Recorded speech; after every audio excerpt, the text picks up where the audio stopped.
অবশেষে সিএবির ফার্স্ট ডিভিশনের ফাইনাল ম্যাচে ঘোষিত হলো যুগ্ম চ্যাম্পিয়ন। ভবানীপুরের সাথে চ্যাম্পিয়ন হলো ইস্ট বেঙ্গলও। এই ম্যাচ ঘিরে কম নাটক হয়নি ইডেন গার্ডেন্সে। ক্রিকেটের নন্দনকাননে যেভাবে একের পর এক ঘটনা প্রবাহ দেখা গিয়েছে, তাতে এই ম্যাচকে ঐতিহাসিক বললেও খুব একটা ভুল হবে না।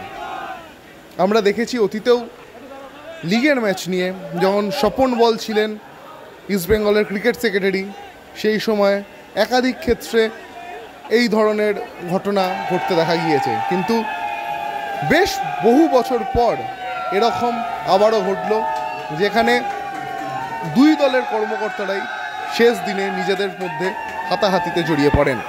5 দিনের ম্যাচে আমরা দেখেছি কিভাবে আম্পায়ারের সিদ্ধান্তের বিরুদ্ধে দীর্ঘ সময় ইস্টবেঙ্গল দল নামাতে চায়নি মাঠের মধ্যে। শেষ পর্যন্ত সৌরভ গঙ্গোপাধ্যায়ের হস্তক্ষেপে প্রায় 4.5 ঘন্টা খেলা বন্ধ থাকার পর ফের শুরু হয় ম্যাচ। আমরা দেখেছি 1 ঘন্টায় 3 ওভার খেলা কিভাবে হতে পারে সেই বিষয়েও, এবং আমরা দেখলাম যে সিএবি লিগে কিভাবে একটা ম্যাচকে কেন্দ্র করে দুই দলের কর্মকর্তারা হাতাহাতিতে জড়িয়ে পড়েন। তবে দিনের শেষে ম্যাচ পরিসমাপ্ত। বৃষ্টির কারণে ম্যাচ আর এগিয়ে নিয়ে যাওয়া সম্ভব হয়নি।